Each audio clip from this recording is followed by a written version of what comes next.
بسم الله الرحمن الرحيم الحمد لله والصلاة والسلام على رسول الله وعلى آله وأصحابه أجمعين أما بعد ناظرین کرام السلام علیکم ورحمۃ اللہ وبرکاتہ۔ مسلمان کے شب و روز کے عنوان سے اس پروگرام کے ہمراہ ہم آپ کی خدمت میں حاضر ہیں۔ آج کی اس ملاقات میں ہمارا موضوع گفتگو ہے آخرت پر ایمان کے فوائد و ثمرات، اور اس سے قبل گزشتہ ملاقات کے موقع پر ہم اس سلسلے میں کچھ گفتگو کر چکے ہیں۔ آج کی اس ملاقات میں اسی سلسلے کو آگے بڑھاتے ہوئے آخرت پر ایمان کے جو فوائد و ثمرات ہیں اور اس چیز کے جو اثرات مومن کی زندگی پر مرتب ہوا کرتے ہیں، تو ان میں سے ایک اہم ترین فائدہ اور ایک قیمتی ترین اثر یہ ہے کہ مایوسی کا خاتمہ،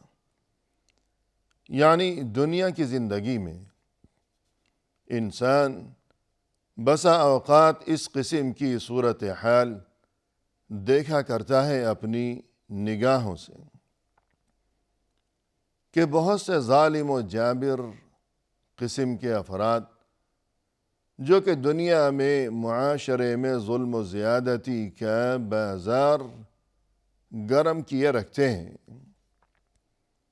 اور ہر قسم کے جرائم کا وہ بے خوف و خطر اور بلا جھجک ارتکاب کرتے چلے جاتے ہیں، لیکن ان کی شان و شوکت کی وجہ سے اور ان کے دنیاوی جاہ و منصب کی وجہ سے اور ان کے زر اور زور کی وجہ سے کوئی انہیں روک ٹوک کرنے والا نہیں ہے، کوئی انہیں لگام دینے والا نہیں ہے، کوئی گرفت کرنے والا نہیں ہے، بلکہ عین ممکن ہے کہ ان کے تمام تر جرائم کے باوجود اور ظلم و زیادتی کے ان معاملات کے باوجود گرفت یا پکڑ اور روک ٹوک تو دور کی بات، بلکہ عین ممکن ہے کہ معاشرے میں وہ معزز تصور کیے جاتے ہوں، اور یہ کہ لعنت ملامت کی بجائے اور انہیں برا سمجھنے کی بجائے شاید لوگ انہیں عزت کی نگاہ سے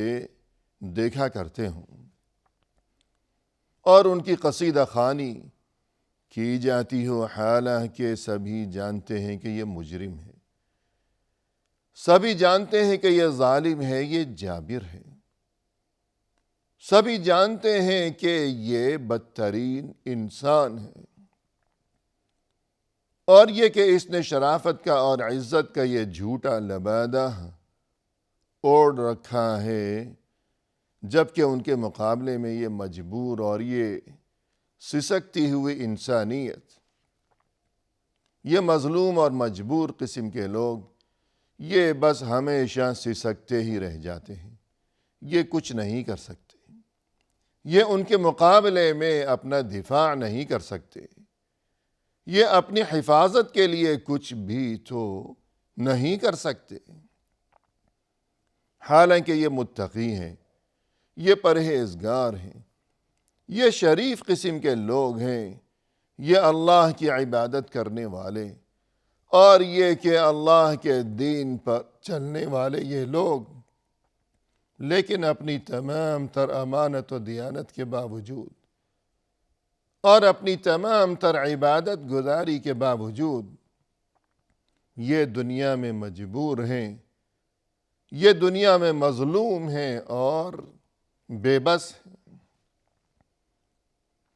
اور یہ سب کچھ تو خود انبیاء کرام علیہم السلام کے ساتھ بھی دنیا کی زندگی میں یہی معاملات پیش آتے رہے، جیسا کہ قرآن کریم میں فرمایا ان الذین یکفرون بآیات اللہ ویقتلون النبیین بغیر حق وَيَقْتُلُونَ الَّذِينَ يَأْمُرُونَ بِالْقِسْطِ مِنَ النَّاسِ فَبَشِّرْهُمْ بِعَذَابٍ أَلِيمٍ۔ یقیناً وہ لوگ جنہوں نے اللہ کی آیتوں کے ساتھ کفر کیا اور جو نبیوں کو ناحق قتل کرتے رہے، اور مزید یہ کہ وہ لوگ جو کہ انصاف کا حکم دیا کرتے تھے یہ انہیں بھی قتل کرتے رہے، تو اے نبی صلی اللہ علیہ وسلم آپ انہیں دردناک عذاب کی خبر سنا دیجئے۔ یعنی اس دنیا میں یہ سلسلہ چلا آ رہا ہے کہ انبیاء کرام علیہم السلام اللہ کی طرف سے یہ برگزیدہ ترین شخصیات، انہیں بھی قتل کیا گیا، ان کا بھی خون بہایا گیا، اور اسی طرح معاشرے میں جہاں ناانصافیوں کا اور ظلم و زیادتی کا بازار گرم ہو، اگر اس معاشرے میں، اس بستی میں، اس ماحول میں کوئی اٹھتا ہے اور آواز بلند کرتا ہے انصاف کے لیے اور یوں کہتا ہے کہ ظلم و زیادتی کا بازار گرم نہ کیا جائے، بند کیا جائے، انصاف سے کام لیا جائے، انصاف کا بول بالا کرنے کے لیے جو کوئی آواز بلند کرتا ہے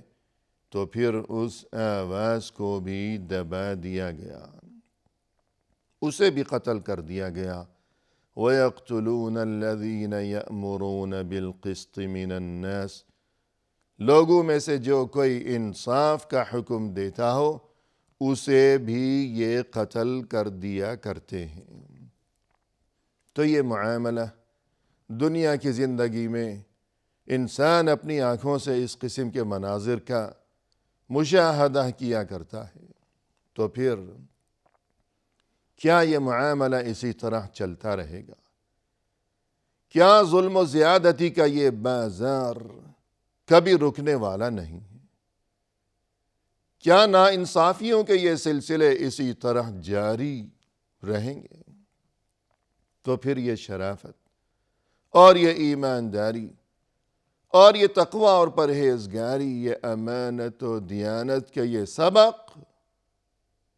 پھر یہ سب کچھ کیا ہے؟ تو معاملہ یہ ہے کہ انسان کے دل میں اگر آخرت پر پختہ یقین و ایمان ہوگا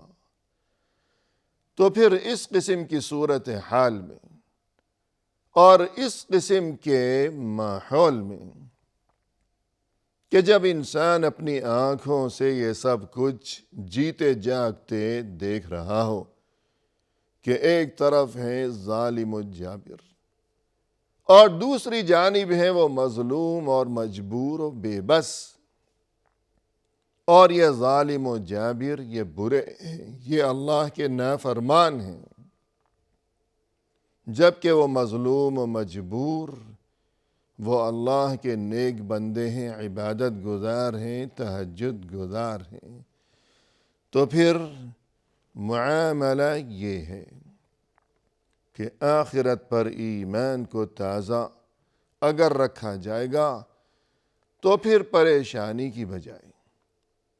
اور مایوسی کی بجائے انسان کے دل میں امید کی کرن روشن رہے گی، اور وہ اس حقیقت کو سمجھے گا کہ یہ دنیا تو محض یہ تو وقتی تماشا ہے،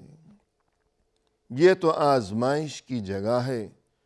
اور یہ تو مسافر خانہ ہے۔ کیا ظالم اور کیا مظلوم، کیا بادشاہ اور کیا فقیر، سب ہی یہاں مسافر ہیں۔ کیا جھونپڑی اور کیا مکان، جو کوئی عالی شان مکان کے اندر اپنی زندگی بسر کر رہا ہے وہ بھی چلتا بنے گا اپنے مکان کو چھوڑ کر، اور جو کوئی جھونپڑی میں اپنی زندگی گزار رہا ہے وہ بھی چلتا بنے گا اپنی اس جھونپڑی کو خالی چھوڑ کر، اور یہ کہ وہاں جب ایک نئی دنیا وجود میں آئے گی کہ جس کا نام ہے آخرت کی دنیا، اصل دنیا تو وہی ہے، اور یہ کہ وہاں اللہ کی عدالت ہوگی، وہاں فیصلہ ہوگا، وہاں ہر ایک کے ساتھ مکمل انصاف کیا جائے گا، اور یہ کہ اللہ سے تو کچھ بھی پوشیدہ نہیں ہے۔ ان اللہ لا يخفى علیہ شیء فی الارض ولا فی السماء، اللہ سے تو کچھ بھی پوشیدہ نہیں ہے، نہ تو زمین میں اور نہ ہی آسمانوں میں۔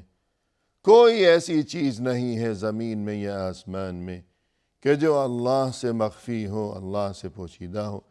انسان اس دنیا میں، وہ زمین میں ہو یا جہاں کہیں بھی ہو، وہ خلوت میں ہو یا جلوت میں ہو، وہ لوگوں کے سامنے ہو یا لوگوں کی نگاہوں سے چھپ کر،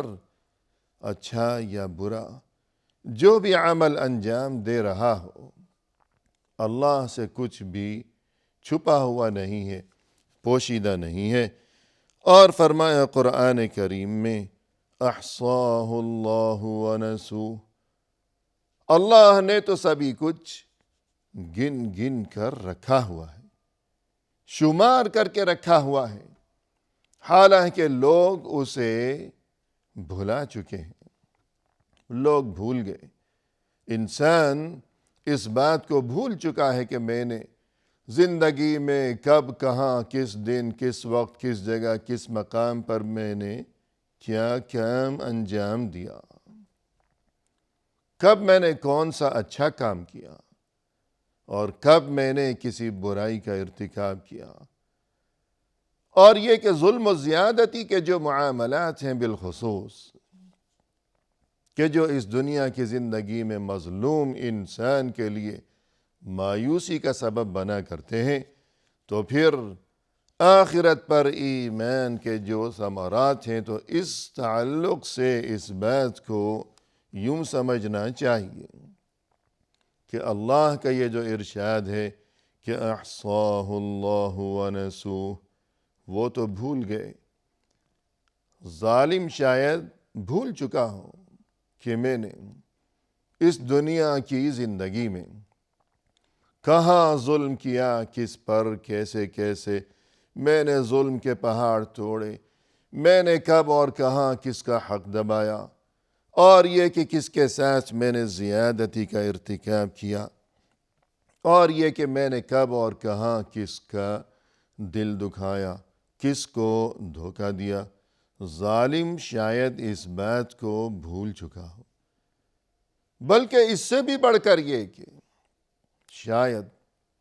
خود مظلوم بھی اس بات کو شاید بھول چکا ہو کہ کب کس نے مجھے کہاں ستایا، کس طرح ستایا، لیکن اللہ نہیں بھولا، اللہ نہیں بھولتا۔ وَمَا كَانَ رَبُّكَ نَسِيًّا، تمہارا رب تو بھولنے والا نہیں ہے۔ اللہ نے سبھی کچھ گن گن کر رکھا ہوا ہے۔ یوں الغرض، آخرت پر ایمان کا ایک اہم ترین فائدہ یہ ہے کہ اس کی بدولت انسان کے دل سے مایوسی کا خاتمہ ہوتا ہے، اور بالخصوص اگر کوئی مظلوم ہے، کوئی مجبور ہے، کوئی لاچار ہے، تو پھر وہ یہ نہ سمجھے کہ ظلم و زیادتی کے یہ سلسلے یوں ہی جاری رہیں گے اور بس، ایسی بات نہیں، یہ سب کچھ وقتی ہے۔ ظالم بھی وقتی ہے، مظلوم بھی وقتی ہے، اور یہ کہ اللہ کی عدالت میں تمام فیصلے ہو جائیں گے، اور یہ کہ ہر ایک کے ساتھ مکمل انصاف ہو جائے گا، ہر ایک کو اس کا حق دلا دیا جائے گا۔ اور اس کے علاوہ مزید یہ کہ آخرت پر ایمان انسان کے لیے باعث راحت و اطمئنان بن جایا کرتا ہے۔ وہ اس طرح کہ اس دنیا کی زندگی میں بسا اوقات انسان کسی چیز کی خواہش کیا کرتا ہے، تمنا کیا کرتا ہے، اور بہت زیادہ کوشش اور محنت و جستجو کیا کرتا ہے کہ کاش مجھے فلاں چیز مل جائے، فلاں نعمت مل جائے، فلاں ملازمت مل جائے، مگر یہ کہ انسان کی ہر تمنا پوری نہیں ہوتی، جس کی وجہ سے انسان کو بسا اوقات بہت زیادہ صدمہ رہتا ہے، اور یہ کہ احساس محرومی اسے ہمیشہ ڈستا رہتا ہے، اور وہ رنجیدہ و افسردہ رہا کرتا ہے کہ میری فلاں تمنا پوری نہیں ہوئی۔ لیکن آخرت پر ایمان کا ایک فائدہ یہ ہوا کرتا ہے کہ انسان یہ سوچتا ہے کہ دنیا میں اگر خواہش پوری ہو گئی تب بھی چلے جانا ہے، اور اگر خواہش پوری نہ بھی ہوئی تب بھی چلے جانا ہے۔ اگر یہاں وہ چیز مل گئی کہ جس کی خواہش کی تھی تب بھی اسے چھوڑ کر چلتا بنے گا انسان، اور اگر وہ چیز نہ ملی کہ جس کی خواہش کرتا رہا انسان تب بھی چلا جائے گا انسان۔ اور یہ کہ آخرت کی جو زندگی ہوگی، مومن کی ہر خواہش وہاں پوری کی جائے گی، وہاں انسان کی ہر خواہش اور ہر تمنا کو اللہ کی طرف سے پورا کیا جائے گا، وہاں کوئی محرومی نہیں ہوگی۔ دنیا میں اگر انسان کی خواہش پوری نہ بھی ہوئی تو مومن یہ سوچتا ہے کہ یقیناً اسی میں اللہ کی طرف سے حکمت ہوگی، مصلحت ہوگی، اسی میں میرے لیے کوئی بہتری ہوگی کہ جسے میں نہیں جانتا، اللہ خوب جانتا ہے، تو کوئی بات نہیں، آخرت میں اللہ مجھے بہت کچھ دے دے گا۔ یوں آخرت کی فکر، آخرت کے لیے تیاری کی جستجو، اچھے کاموں کا اہتمام، برائیوں سے بچنے کی فکر اور کوشش، تاکہ انسان یہ سوچے کہ یوں مجھے اچھے کاموں کی بدولت آخرت میں کامیابی اور جنت اور وہاں کی ابدی نعمتیں اور راحت مجھے نصیب ہو جائیں، تو دنیا میں مجھے جو کچھ نہیں مل سکا، دنیا میں جن نعمتوں سے میں محروم رہ گیا، اور یہ کہ دنیا میں میری جو خواہش پوری نہیں ہو سکی، تو آخرت میں جنت کا حقدار بن جاؤں۔ کاش یوں وہ اچھے کام کیا کرتا ہے کہ وہاں لَهُم مَا يَشَاءُونَ فِيهَا وَلَدَيْنَا مَزِيدٌ، کہ وہ جنتی وہاں جنت میں ان کے لیے وہ سبھی کچھ ہوگا جس کی وہ خواہش کریں گے، ہر خواہش پوری ہوگی۔ وَلَدَيْنَا مَزِيدٌ، اور ہماری طرف سے انہیں مزید بھی بہت کچھ عطا کیا جائے گا، یعنی ہر خواہش پوری ہوگی وہاں جنتیوں کی، پھر اس کے بعد مزید یہ کہ اللہ کی طرف سے انہیں بن مانگے بہت کچھ مزید بھی عطا کیا جائے گا۔ یوں آخرت پر ایمان انسان کے لیے باعث راحت و اطمئنان بن جایا کرتا ہے۔ اسی کے ساتھ محترم ناظرین، فی امان اللہ، وآخر دعوانا ان الحمد للہ رب العالمین۔